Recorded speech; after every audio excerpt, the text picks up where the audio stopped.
Hi, guys. Hey.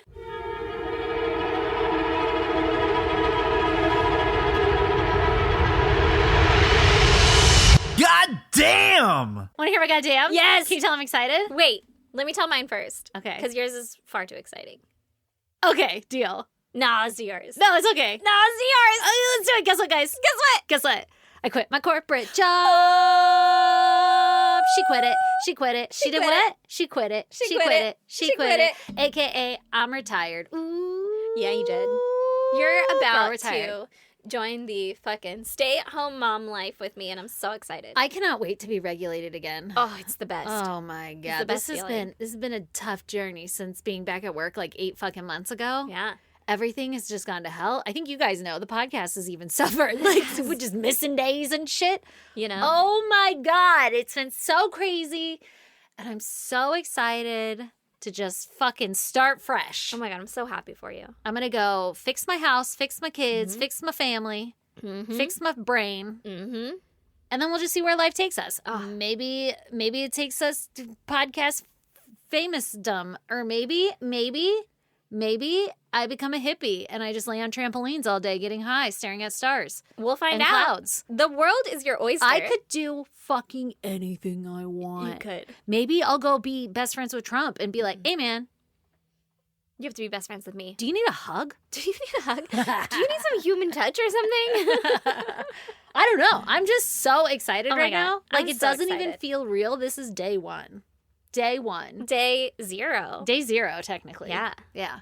Oh my God. Fucking ground zero. Today is the first day of the rest of your life. That's right. I'm so That's what happy my for therapist says. you. Aww. I'm so happy for you. I know, me too. I'm so happy to have my bestie back and all the fucking holes in your brain that pop up because you got too much shit going on because you never remember things. Not Ugh. you. I'm speaking for myself. I'm Yep. just saying the Yep. general you, Yep. the royal we. Yeah, here. for sure. Absolutely. Those start closing. I know. and I'm going so away. excited. Oh, I lost so much peace. So, like, on my leave of absence, I had 6 months of leave of absence, and I felt like I fucking was myself again. Mhm. Like, I haven't felt this way since I was fucking 7 years old. Yeah. You know, like, I felt like I was really being me and living life as me. yeah. And then having to go back to work, I was like, you know what? It's going to be okay, though. Like, it's just stress and everything, but I have so many more tools now. I know how to deal with it. Oh, my God. And then the world imploded, which we all are a part of, but I just feel like everything keeps getting progressively worse and worse and worse, and I've been living life on hard mode my entire fucking life,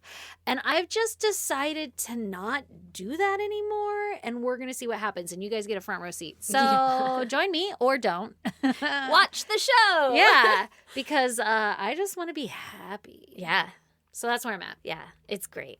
I It's can't nice. wait. I can't wait. I'm so excited. I mean, I'm here. I'm already doing it. But You're I just doing can't it. wait to have the fucking regulation in my brain. It's still like you did it and you're done. And Mhm. it's technically today is the first day of the rest of your life. But it takes Time. 2 weeks, 3 weeks Yeah. to be like, oh, you don't have this ever looming cloud of fucking doom and anxiety and stress of like, what's coming tomorrow or Monday? Right? Like my body meetings on needs to Tuesday. learn that we're not being chased by a bear. Exactly. It takes a while for that cloud to go away. At least it did for me. And I'm so excited that I you get can't to wait. have that I again. know. I can't wait. And I got my Tommy Bahama chairs in the back of the fucking car. Oh, Got baby my- girl. Chuck them in your Jeep. Oh, I We're can't going. wait. I can't wait. You're getting a metal detector? Guys, I forgot. You guys don't even know the excitement. I got a metal detector. That's how we're going to make our passive income. Oh, that's since how we're we going to quit get our famous. We're going jobs. to find some treasure on the beaches of San Diego. Yeah. What Well, do you they said the best time to go is after a big holiday. So, you know, whatever the next holiday Did you is. look into this? I love that you've already researched. We You have so much time. have looked into getting metal detectors before. Have you? Yes. Yes. It's been I a love real it. close purchase. And I was like, oh my God, I need to get one. And Brandon's like, hold on. I'll look into it. I'm like, okay. let me just look into this. Please for a get bit. the good one. I've always Get the wanted one that finds diamonds. Ooh, are there precious stones? I don't know. I just want to find diamonds. I think you the know? diamond has to be attached to metal. True.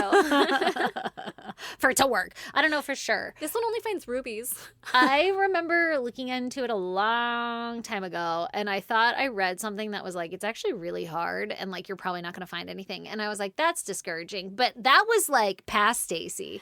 Present Stacey is hard. like, yeah, I'll just fucking wave it around. Yeah. Honestly, I just want to be on the beach with you with a metal detector, high as fuck. I was going to say, all it is a walk on the beach, and occasionally you'll pick up a bottle cap. Yeah.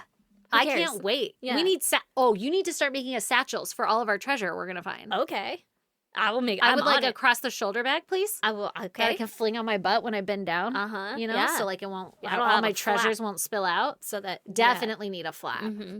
I'll make you Definitely need a flap. And we'll find the perfect seashell button. Oh, I can't wait. I can't either. You want to go tomorrow? Yes. No, wait. We have to wait for the week because we're busy on the weekends. Yeah, the weekends are kids and still families. a nightmare. I'm so excited. Anyway, that's my goddamn, and I'm sure I'll be way more excited about it as the weeks progress. I'm just a little like, shell shocked and numb right now. Mm-hmm. I love it. But I've been dying to tell you guys. This has been in the works for a little bit. So yeah. You almost told him a couple of times, and then it was like, well, let's just make sure we can get there to the end. Make sure that I actually am going to retire. Wait, I'm just kidding. As people from work hear this podcast occasionally. Right. Oh, God. Well, do you want to hear my goddamn? Obviously. Far less exciting. Okay. But here's what I've done with my time as a stay-at-home mom. Tell me. Myself and my would-be sister-in-law have crocheted an entire giant tarantula thing. I know you're goddamn. I'm And so then excited. This is far more exciting. No, it's not. Debatable. We entered it into the fair. Into the fair. And we got best in show. Blue bitch ribbon. Blue fucking ribbon. Bitch, I got my blue ribbon. All I wanted was to be a blue ribbon bitch, right? I told you. So excited for you. I cannot believe. I can believe. First of all, I can believe. Preach. Your fucking work is beautiful. Goddamn immaculate. And I am so excited you smoked all those little old ladies. Smoked all those little them. ladies. So now we're going to enter it into the San Diego County Fair. And I can't wait. Something else to enter. And then she's going to make something else to enter. So we're all going to have like 2 things to put in. And can you enter more than one thing? You can enter as many as you want, but it's not like a limit. No, you got to pay to enter it though. It's like $10 or something. Oh. So my entire entry is gonna be 2 things. I'm gonna pay $20. Ask me what the grand prize is. What is the grand prize? Best in show. Blue ribbon. Best in show. Blue ribbon. Yeah. $25. Crushed it. I think you're failing to see the blue ribbon part. No. That's really the prize. I'm not. You I get get it. a fucking county fair blue ribbon. See, that's what I need. I need to make like a shelf in my house or Yes. something that I can fucking hang these bitches over the mantle Yes. or whatever, you know? Yes. Oh. What happens with your art when you're done with it? Like the spider? Yeah. I don't know. Do you get it back? Yeah, you get it back. And sister-in-law's bringing it over today from her house. Yeah. She suggested that we do a giveaway on the podcast. She's like, you should give it to one of your listeners. And I was like, Nobody wants it. I love your generosity. I But also, I need to put this on my mantle. was going to say, I thought you were going to say nobody wants it. And I was going to say, I fucking beg to differ. I think a ton of people would want it. No. It's the coolest fucking thing I've ever seen. It is so fucking cool. I'll put a picture up or something because it's so fucking pretty. And It I'll is so say, pretty. I did most of the crochet of it, but sister-in-law has put it all together because with our powers combined, You I make could the not perfect. fucking do that. I could not do that. I was No. like, I can Or you make all just like, the, I don't like that hexagons. part, or I I'm hate it. tired and I'm done. I hate it. I hate sewing. I like crocheting. Oh, I okay. hate sewing. Oh, So okay. now I'm like, she's coming over this weekend. We're going to Yeah. make shit for this next fair. And I was like, I want to just make a bunch of stuff. And can I give it to you to put together? Does Oh, this you count? make it the whole thing. I bet it's so fulfilling to her to like get to put it all together. Right? and She's see like, the this one is thing. finished. Yeah.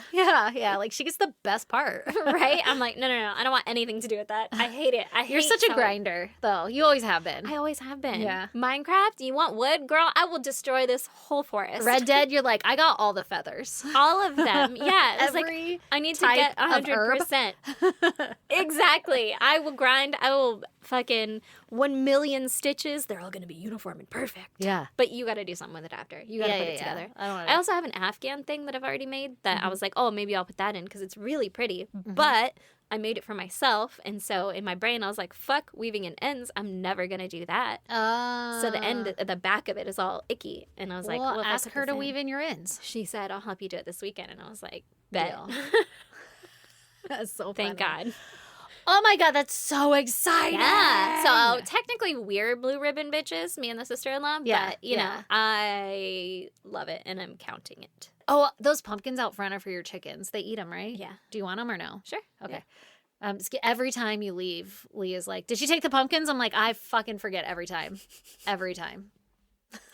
Brandon asks me similar questions every time. Like, did you give all this stuff to them? I'm like, I didn't bring anything. I did not. Nope, I ran. Nope. And then I forgot that we were going to record, and here we are, rush recording, because it's at the end of our time. Yeah. Because we're hanging out. But guess what? That's going to change because we get to hang out all the fucking time. Oh my God, I'm so excited. It's like when you follow your heart, Takes you where you need to go. Yeah. You know? Speaking of following your heart, do you want to hear about a murder? Yes, I do. Good. Because I have got one for you. All right. Now, you're going to have to be kind to me because I did not piece all my little chunks of information together nicely. So I'm always kind to you. I know you are, but I'm just warning Except you. when I ask questions and you're like, actually, I don't know that one. Actually, I have no idea. I didn't look that up. That's actually a very good question. I wish that you would have been with me when I was writing this. Valid. Didn't think of it. Clearly a rabbit hole I forgot to explore. Okay, so this week I'm going to tell you about Bruce Saunders. Saunders. All right. Bruce. Okay. Bruce. Per usual, we're jumping in all kinds of random places. Not a lot of background on all these people. Okay. And there are going to be quite a few names. So perk your ears up and pon attention, motherfuckers. They be perked, bitches. Okay. So in 2017, Bruce Saunders, he was 54 years old. Okay. And he lived near Queensland in Australia. And he was a butcher by trade. Oh. Okay. How old is he? 54. Okay. And that's in 2017. Yes. He was described as a man who wore his heart on his sleeve, and he was a very generous and caring man. Very nice. By this time in his life, he had actually gone through 2 previous marriages. His first wife had sadly passed away, and then his second marriage ended in divorce. Whatever reason, it didn't work out. All right. He was sort of kind of desperate for love, and he was in search for a new life partner, and he met a woman by the name of Sharon Graham on an online dating site. Perfect. Good for him. I know, right? Okay, so now it's Bruce and Sharon, and he was so smitten with her that he fell in love like really quick, hard and fast and all that, and he truly believed that he had found his lifelong partner. Super happy, right? He would do anything to keep her happy. Nice. Now, I don't have much info on Sharon, obviously, but let's just say that she doesn't have the best intentions with Bruce because she's sort of like an opportunistic kind of chick. And turns out she also has several more men, not just Bruce. Uh-oh. Yep. And she was clearly taking advantage of all these men that I'm about to tell you about. Dilly Dallier, huh? Exactly. Now, that she took advantage of them in different ways. Like, I don't know the full context. Like, I don't know if she's boning everybody or what, but let me just fill you in. Okay. So Bruce is her, like, actual boyfriend, right? Okay. Totally smitten with her, would do anything for her. Now, we got this other guy named Peter Koenig, and he was a truck driver who met Sharon because she was dating his boss. Oh. Right. Okay. Now, I don't know if she was dating his boss the same time she was dating Bruce. Yeah. Like, the timeline's not clear and shit's messy. But the reason Peter knows about Sharon is through his boss, okay? And Peter was a truck driver, and his boss's name was Barry Collins. Okay. They both lived in South Australia. That both of them being Peter and Sharon lived in South Australia at the time, but Sharon had decided to move to Queensland. Mm-hmm. And for whatever reason, Peter was like, I'm coming too. And so they moved to Queensland together. And then like she was with Bruce in Queensland? Yeah, exactly. Yeah. Uh-oh. Again, I don't know the timing on this. I don't know if the Peter Sharon stuff happened before Bruce and then she met Bruce here. I don't really know. I don't know if she came to Queensland for Bruce after meeting him online. I'm not quite sure on all those details. But she moves to Queensland with Peter. They move around to several locations, and Peter moves with her every time. You're supposed to keep your hoes in different area codes. Right? And I think they were living together sometimes, but not always. And it was pretty common for him to hang out with her often and, like, stay the night and shit. So to me, I'm going to go ahead and guess that they're, like, sneaking and geeking, like a friends with benefits kind of scenario. Okay. Peter loved it. He was cool. Like, yeah, I just get to fucking hang out with Sharon, whatever. He doesn't care. I don't know if he knows about, he must know about Bruce, but he doesn't care. He's in on it. He's like, I mean, he's a truck driver. He's just coming to slip in for the weekend or whatever. Yeah, right? You know? That's actually, that's a really good point. That's probably how they, like, lived together but didn't. Like, he was on the road a lot, and then when he would come, he'd stay with her. Okay, so Sharon's obviously just kind of taking advantage of, like, having somebody around to, like, call on, sleep with, do whatever, right? Friendship, I don't know. It's nice to have a man around the house. Can you open this jar before you leave? Exactly, before you take off. Can you go fix my blinds? Fucking buy me a new garden hose? Like, I don't. Can you mow the lawn? you take the trash out? So heavy. I can, but I just don't want to. Okay. Peter claims to have taken naked pictures of Sharon and stuff, like as she slept and as she like performed fucking sexual acts on him. So like they're fucking around. It's not like an innocent little. Yeah. He's seen her naked before. They're not besties, you know? Or if they are, they're besties who suck each other's dick. So that's man 2, right? Yeah. Peter. Number 2. Now man 3, his name is Greg. He's Gregory Rosser. He was a man who actually worked also for Barry Collins. Also, Peter, Greg, Bruce, Barry. These are all like I know. white male names. I fucking know. What's going on, Australia? It's all the names they got. it's like our, George, Mike. Yeah, I know. Like or Aaron, Stacey. Right. Like the most basic fucking white bitches' names. Exactly. Okay, so we have Greg. Now, Greg also worked for the same boss as Peter.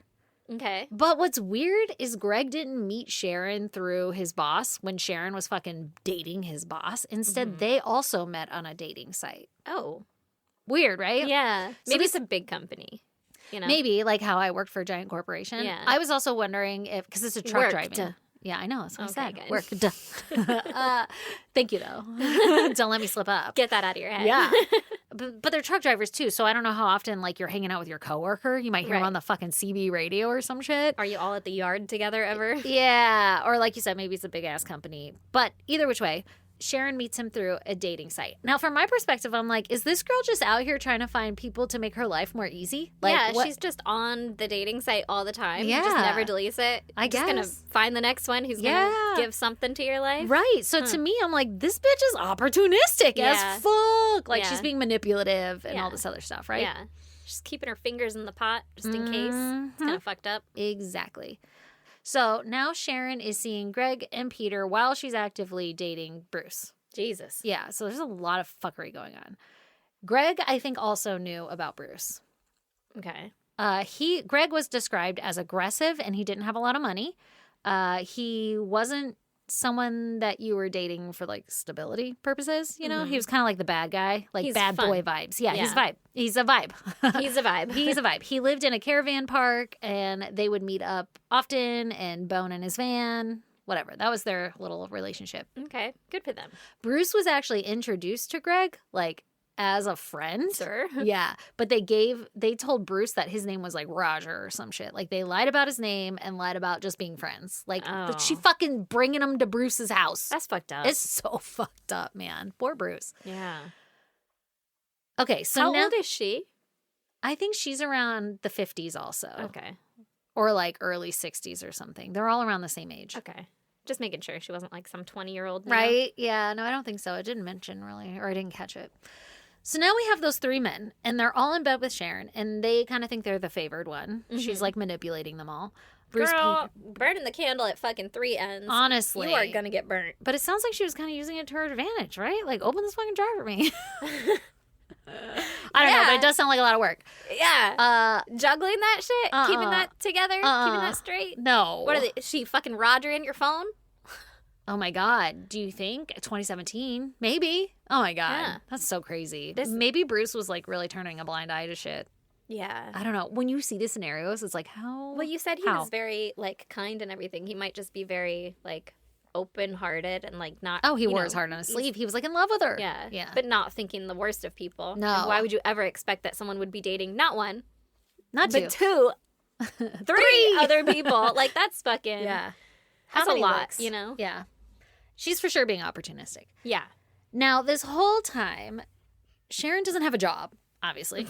Who needs one? She has busy. a full-time job. Yeah, her fucking job is keeping her lies straight. Yeah. Jesus Christ.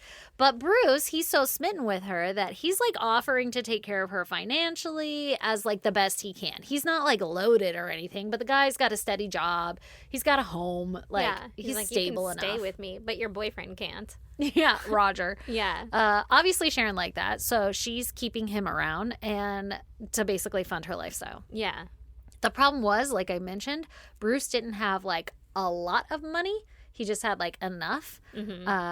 But he did have a lot of assets. So he had the house, and he also had a $750,000 life insurance. Ooh. So I'm pretty sure Sharon was like, hey, even if he doesn't have the cash, I have a house to stay in, and there's a life insurance policy that is pretty hefty. Jesus. Number one, don't ever tell someone you're dating that you have a life insurance policy. Never. Well, I guess Sharon got this in her head, and she started thinking, you know what? Bruce is actually worth more to me dead than alive. Fuck her. Fuck what a piece her. of shit. And I mean, you know where these stories are going. I know, but you still get offended. Yeah, like, fuck you, bitch. I Yeah. said Butcher, you thought it was going to be him. You thought he was going to be the bad guy. I did. I Yeah. heard Butcher, and I was like, Bruce, come on, Bruce. we're going to do something here. Nope, it wasn't Bruce. It was fucking Sharon. Sharon was like, he's worth more to me dead, and actually, I'm really in love with Greg. Like, she likes the bad boy Greg, Caravan Greg. Yeah, boning the in one the who park. can't offer her anything. Anything, no money, nothing. But She's he's like- a good time. He's fun. Jesus. Cut to the morning of November 12th, 2017. Peter and Greg and Bruce, they all head to some property that was owned by one of Sharon's friends out in Goomboria near Queensland. There's Peter, no way- Greg, and Bruce? Yeah, Just the three men? just the three men. I'll give you some context, okay? Mhm. So they're going out to one of Sharon's friend's house. These men were told that the property owner's husband, which is Sharon's friend, had recently passed away and that the widowed wife was preparing to try to sell the property, but that she needed help moving some trees or something, like cutting down some trees or some shit so that the property would be worth more so that she could sell it for more.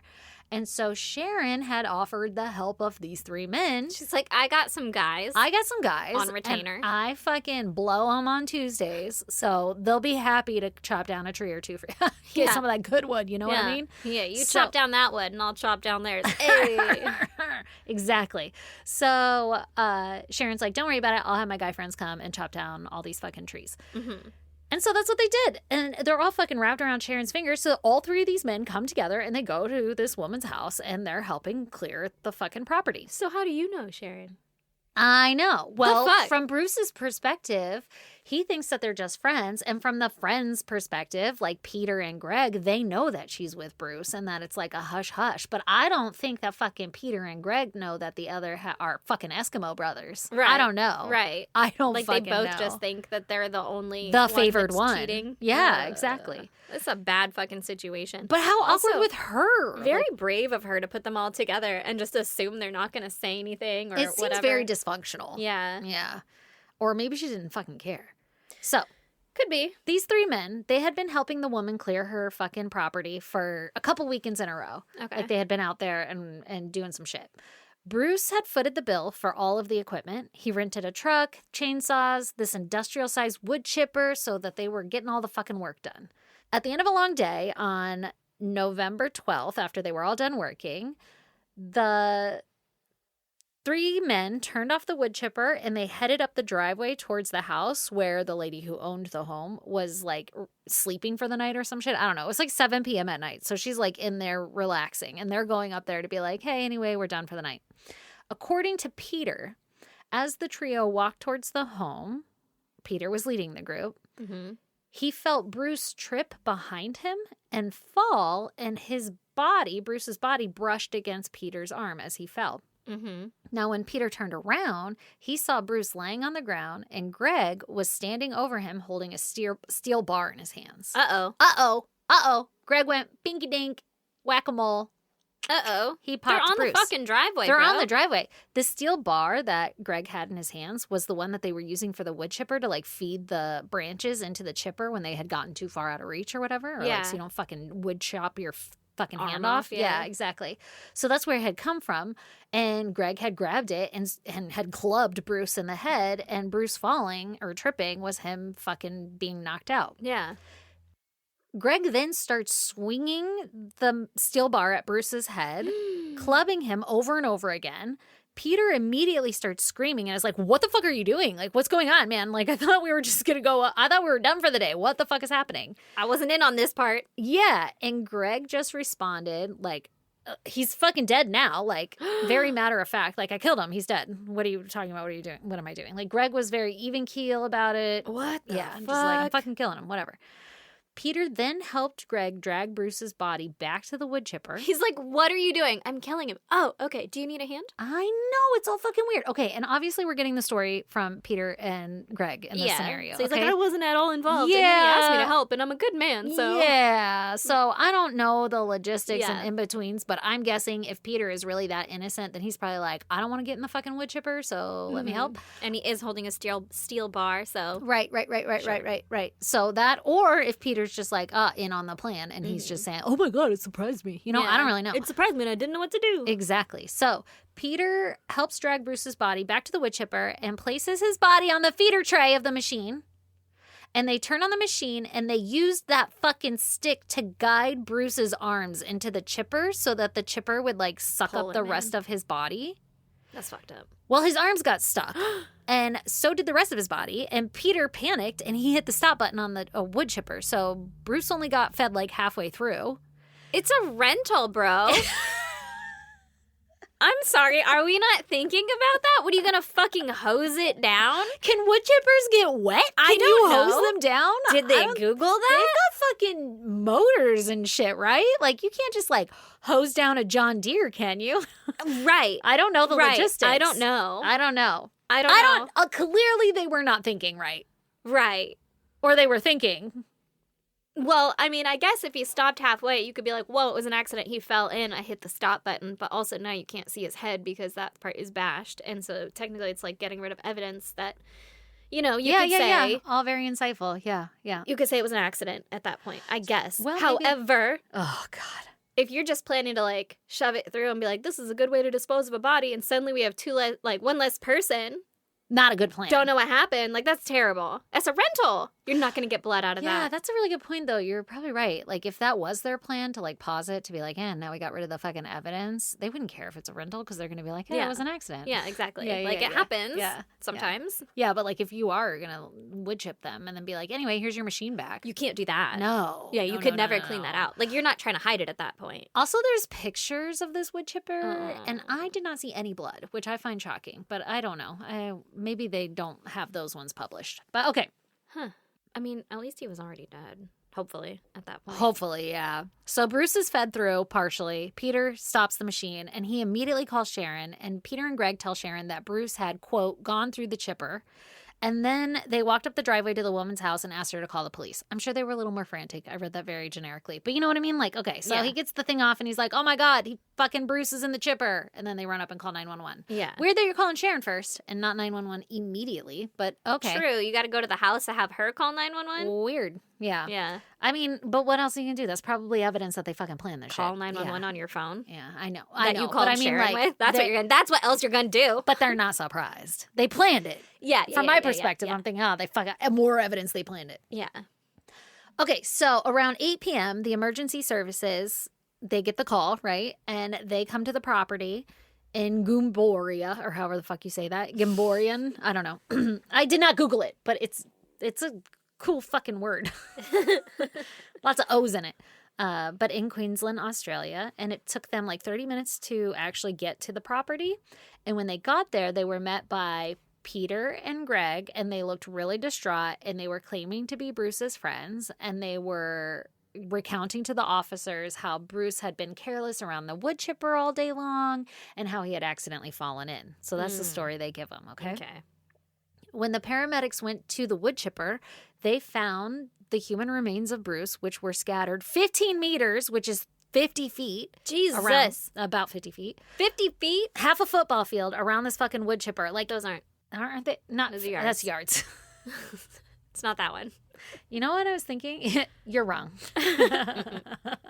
Nope. But anyway, you're right. Okay, 50 feet around the wood chipper. And Bruce's legs were obviously sticking out of the machine, like I described.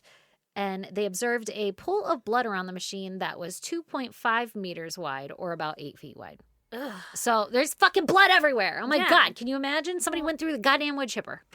obviously the police are like, hey, this looks a little fishy. Like, people don't just go falling into wood chippers. Especially not like arm first, like face first. Yeah. Whoa! Diving in. Well, he was showing me his swan dive. He got fed in by a fucking piece of wood. I don't know. I actually don't know how wood chipper accidents usually go down, but I don't either. Oh God, I can't imagine that they're that common. Like, you have a little bit of room before. A kid just died from a wood chipper not too long ago. Shut the fuck up. No, I don't want to know that.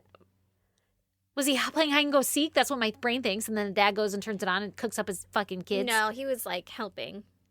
That's even worse. Well, don't make your kids help with a fucking wood chipper. That's some shit I would do. I'd be like, come here, stand back, let me watch. Don't worry, if you're careful, it's fine. Oh my God. No, maybe not with one of your kids, you wouldn't. You'd be like, you stay over there.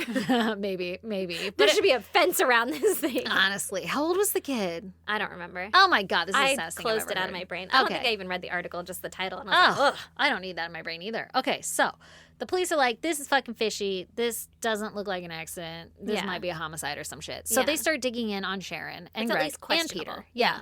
And they get a warrant to search Greg's property for one reason or another. Mm-hmm. There they find 2 handwritten notes in Greg's handwriting, and each of them basically details step by step the murder plan for Bruce. The first note had details on when Bruce wakes up and what time to attack him, and dates that Sharon had been suggesting that she would be out of town so that she won't look involved, you know? Like, so they were setting up plans to, like... give her an alibi. Exactly. This is at Bruce's house? This is at Greg's house. Oh, at Greg's house. Yeah. Okay. Or in his fucking caravan. I don't know where they fucking... whatever property he had. It's not a trailer house. It's a trailer home. Exactly. They found another note with Greg that had Bruce's work schedule written down and details on his car, like the license plate and like what time he usually arrived at work. So like the detectives are putting this together like, oh shit, Sharon's been feeding him information to off Bruce. Mm-hmm. Yeah. I mean, and it didn't have the details on like the wood chipper incident, I don't think. I think it was like details on previous attempts. Yeah. Well, yeah, that could have been just... on those the fly. ones didn't work. Yeah, exactly. Yeah. The detectives were able to piece together using these 2 notes that Sharon and Greg had attempted to murder Bruce several times prior to the wood chipper incident. And in the end, the wood chipper incident was a spur-of-the-moment opportunity that Greg seized with, like, obviously at the pressure of Sharon to, like, off Bruce or whatever. But in the moment, Greg just saw it and grabbed the steel bar and was like, all right, we're going to put him in the wood chipper. Forensic analysis determined that Bruce's body was stationary for some time prior to being put in the wood chipper based on the puddle of blood that they discovered. Mm-hmm. On the driveway? Yeah, exactly. And this goes against the claims that Bruce was, like, whatever, accidentally fell in, right? Yeah. But it does support Peter's claims that Greg attacked him and then put him in the wood chipper. Mm-hmm. They put him in the wood chipper. Yeah. Don't take yourself out of it quite yet, Peter. Right? Peter and Greg claimed that the reason for the pool of blood on the driveway was because a tree branch had also happened to fall on Bruce while they were working, but clearly they were just like making shit up. Like, that's from a tree branch for sure. They're like, it looks like he got the shit beat out of him with a metal club. On the driveway. Yeah, exactly. Like away from where we were. I don't know, yeah. So the police, they end up wiring Sharon's home. I love this part of the story. Okay, They bug her. Yeah. And they record her phone calls. They put fucking taps all over the house, whatever. Is that legal? I guess in fucking Australia in 2017 it was, if you're considered for murder. I think it should be. I'm just wondering. I know, right? I don't know. They also tracked her car and like Peter's phone and Greg's phone. Like they were tracking all 3 of them. Yeah. And all 3 of them were getting together often and like working on trying to get their story straight. And they were talking about life insurance policies. And so the whole plan was for the 3 of them to split the life insurance policy. Like this is how Sharon got them to do all this for them. So Peter was in on it. Yeah. More than just he's going to get part of that fucking insurance policy. Thing. Yeah. It's not that bad of a deal. Well, it is, but you know what I mean? Yeah. In the end, all 3, Peter, Greg, and Sharon, were all arrested for the murder of Bruce Saunders by the middle of 2018. Finally, in 2022, Peter started talking to the police because at first he was very tight-lipped about it all. Yeah. Like he was just like, I haven't been involved in any of this shit. Well, he's still hoping to get that money.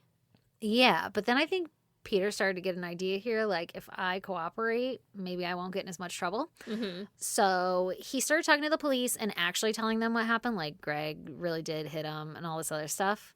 And he confided that Sharon had asked him twice to kill Bruce, but that he had declined. No, thank you. He did admit to assisting Greg with putting Bruce into the wood chipper. But that was it. Yeah. And Peter was granted bail in exchange for testifying against Sharon and Greg. Bail? Like no longer arrested? Bail. We're not even going to fucking charge you? Well, he pled guilty to being an accessory to murder, and he was given a suspended sentence. So basically like parole, right? Like just don't fuck up again.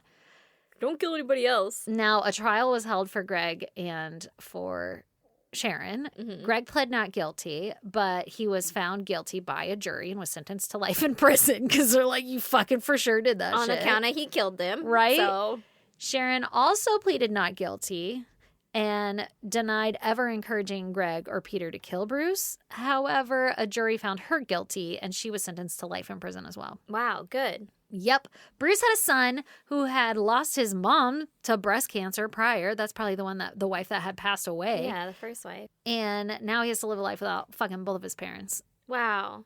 All fucked because up is those that? 3 people just wanted some goddamn money. Also, this is so fucking gross, but during Bruce's funeral, Sharon was sitting right with his family and crying and shit. And she's the one who fucking offed him. What a bitch. What a fucking cunt. Anyway, poor Bruce. Oh my God. They brought him down. They sure did. Jesus. That's fucked up, man. I know. But I really did look at those pictures and I did not see a lot of blood on that wood chipper or anything like that. So maybe it wasn't a lot. Maybe it's just hands. I don't know. I don't know how far it went in. I didn't dig. See these rabbit holes I didn't go down that I should have? That's probably for the best for your mental health right now. Honestly, yeah, I'm okay. I'm okay. You don't need to know those kind of I think you details. told me that story about a kid falling in a wood chipper. I don't like it. I don't think we should have wood chippers anywhere. Let's get rid of them. Why do we I even don't have know them? why we need them. Chip wood, evidently. It is a good way to get rid of a lot of wood. You know what else we could do? Start a fire. Yeah. Yeah. I guess people die from those too. I don't know. Get a saw. I don't know. It's pretty fucked up, man. That's scary. That's so scary. All And for also money. to think that he paid for his own murder weapon. Like, really? Oh, they didn't have to pay a fucking dime for anything. This poor guy, man. That sucks. It's so sad. Also, I'd be real mad at Greg. I'd be real mad if I way was to that deviate friend. from the fucking plan, man. That too. Yeah. Like, well, man, I need at least a day heads up to get my mental head right before. Right? I needed this jar opened. God damn it. That too. I didn't get the fucking... It's always the Costco garlic. Oh, I it's can always the never Costco open it. garlic. Anyway. Yeah. Well, if you guys want to check out pictures pertaining to our case, you should go to our social media. We're on Instagram, Facebook, X, and TikTok. Our handle is at ISGD Podcast. You can email us at isgdpodcast@gmail.com, or you can snail mail us at P.O. Box 2764, Spring Valley, California, 91979. 9. And we'll talk to you guys next week. Promise. Yeah, I'll be in so much better mental health. Bye. Bye.